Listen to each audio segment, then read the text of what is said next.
ചവിട്ടിത്താഴ്ത്തി പാതാളത്തിലേക്ക് ഈ അസുരനെ വിടുന്നതിന് മുൻപ് ഒരാഗ്രഹം, വർഷത്തിൽ ഒരിക്കൽ എനിക്ക് പാതാളത്തിൽ നിന്ന് വന്ന് എന്റെ പ്രജകളെ ഒന്ന് കണ്ടിട്ട് പോകണം. കാണാൻ വരുന്നുണ്ട് അടുത്ത ആഴ്ച. നമ്മളെല്ലാം സെറ്റ് മുണ്ടുമുടുത്ത് അത്തപ്പൂക്കളമിട്ട് ഇവനെ സ്വീകരിക്കാനിരിക്കണം. നമ്മുടെ പിതാക്കന്മാർക്ക് അക്ഷരം അറിയാത്തത് കൊണ്ടല്ല ഇതിനെയൊക്കെ നോന്ന് പറഞ്ഞത്. ആത്മനിറവ് പ്രാപിച്ച ദൈവപൈതലേ, ഇതൊക്കെ ആചരിച്ച് ഈ ഒഴുക്കിനൊത്തൊഴുകുന്ന നിനക്ക് സ്വർഗം കാലികടന്നാലും ഈയക്കട്ടി പറന്നു കയറിയാലും നിത്യതയ്ക്ക് അർഹതയില്ലെന്ന് വചനമൊപ്പ്. ദൈവത്തെയും പിശാചിനെയും ഒരുപോലെ സേവിക്കുന്ന ഒരു പ്രകൃതം നമ്മുടെ പുരാതന പാരമ്പര്യത്തിനുണ്ട്. അതുകൊണ്ട് കിഴക്ക് ആരാധനയിൽ ദൈവത്തെ പ്രസാദിപ്പിക്കുമ്പോൾ ഭവന പ്രതിഷ്ഠയിൽ, പടിഞ്ഞാറത്തെ ഭാഗത്ത് അടുക്കള ഭാഗത്ത് വാസ്തുവിനെയും അല്ലെ പിശാചിനെ പ്രസാദിപ്പിക്കുന്ന രണ്ടുപേരെ ഒരുപോലെ അഡ്ജസ്റ്റ് ചെയ്യും. പക്ഷേ അങ്ങനെ ഇരിക്കെ ഇവിടെ കേരളത്തിൽ ഒരു ഉഗ്രപ്രതാപിയായ പൈശാചിക പ്രതിനിധിയായ അസുരൻ ആഗ്രഹിച്ചു അവനൊരു ഭക്തനായി മാറണമെന്ന്. മഹാവിഷ്ണുവിനെ പ്രസാദിപ്പിച്ച അദ്ദേഹം ഭക്തനായി മാറി. അതോടുകൂടി അനുഗ്രഹം കിട്ടി. അങ്ങനെ കേരളത്തിന്റെ ഭരണം നടന്നുകൊണ്ടിരിക്കുന്ന സമയം കള്ളവുമില്ല, പൊളിയുമില്ല, കള്ളത്തരങ്ങൾ ഒട്ടുമില്ല. സ്തോത്രം. അങ്ങനെ ഭരണം നടക്കുമ്പോൾ ഇദ്ദേഹത്തിനൊരു ആഗ്രഹം, 3 ലോകങ്ങളുടെയും അധികാരം കിട്ടണം. ആഗ്രഹം സാധിക്കാൻ പ്രത്യേകം ദൈവം കൊടുത്തൊരു അനുഗ്രഹം, 100 ബലികൾ അനുഷ്ഠിക്കണം. ഇതിൽ 99 ബലി അനുഷ്ഠിച്ചു. 100ാമത്തെ ബലിക്ക് സ്വർഗലോകത്തിന്റെ അധികാരം കൂടെ കേരളത്തിന്റെ ഭരണാധികാരിയായ മഹാബലി എന്ന അസുരന് കിട്ടുകയാണ്. കിട്ടാൻ പോകുമ്പോൾ ദേവരാഗത്തിനാപ്പാടെ ഒരു അങ്കലാപ്പ്.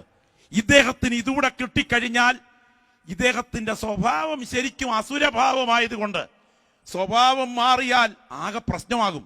അതുകൊണ്ട് ദേവന്മാരെല്ലാം കൂടി മഹാദൈവത്തെ സമീപിച്ചിട്ട് പരിഹാരമാർഗം ആലോചിച്ചപ്പോൾ പറഞ്ഞു, അശുദ്ധനെ സംഹരിപ്പാനും വിശുദ്ധനെ നിലനിർത്താനും കാലക്രമത്തിൽ അവതാരമെടുക്കുന്നതിന്റെ ഭാഗമായി വാമനാവതാരം, വാമനൻ എന്ന് പറഞ്ഞാൽ നീളം കുറഞ്ഞവൻ, അവതാരം എടുത്തുകൊള്ളുക. അങ്ങനെ അവതാരത്തിൽ അവിടെ ചെന്നു.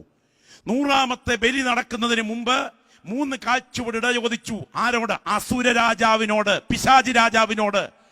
ഒടുവിൽ 3ാമത്തെ കാഴ്ചവട് വെക്കാൻ സ്ഥലം വരുന്നതിന് തൊട്ടു മുമ്പ് ഉഗ്രരൂപത്തിലേക്ക് ഇദ്ദേഹം വളർന്നു. അങ്ങനെ ദൈവപ്രത്യക്ഷത, വാമനാവതാരം ഉയർന്നു കഴിഞ്ഞപ്പോൾ തലയിലേക്ക് വെച്ചുകൊള്ളാൻ അനുവദിച്ചു. ചവിട്ടിത്താഴ്ത്തി പാതാളത്തിലേക്ക് ഈ അസുരനെ വിടുന്നതിന് മുൻപ് ഒരാഗ്രഹം, വർഷത്തിൽ ഒരിക്കൽ എനിക്ക് പാതാളത്തിൽ നിന്ന് വന്ന് എന്റെ പ്രജകളെ ഒന്ന് കണ്ടിട്ട് പോകണം. അപ്പോ അങ്ങനെ ഈ അസുരപ്രതിനിധിയായി പാതാളത്തിലേക്ക് പോയ ഈ പൈശാചിക മൂർത്തിയായി പാവം മാറിയ ഇദ്ദേഹം കാണാൻ വരുന്നുണ്ട് അടുത്ത ആഴ്ച. ദൈവത്തിന് സ്തോത്രം. നമ്മളെല്ലാം സെറ്റ് മുണ്ടുമുടുത്ത് അത്തപ്പൂക്കളമിട്ട് ഇവനെ സ്വീകരിക്കാനിരിക്കണം.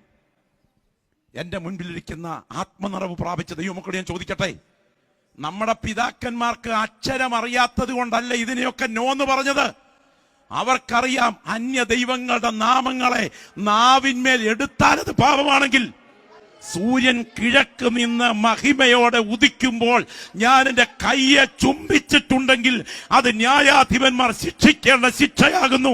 അതുകൊണ്ട് ഞാൻ ഉയരത്തിൽ വസിക്കുന്ന ദൈവത്തെ നിഷേധിച്ചു എന്ന് വരുമല്ലോ എന്ന് ഭക്തനായ ഇയ്യോബ് പറഞ്ഞെങ്കിൽ, ആത്മനിറവ് പ്രാപിച്ച ദൈവപൈതലേ, ഇതൊക്കെ ആചരിച്ച് ഈ ഒഴുക്കിനൊത്തൊഴുകുന്ന നിനക്ക് സ്വർഗം കാലികടന്നാലും ഈയക്കട്ടി പറന്നു കയറിയാലും നിത്യതയ്ക്ക് അർഹതയില്ലെന്ന് വചനമൊപ്പ്.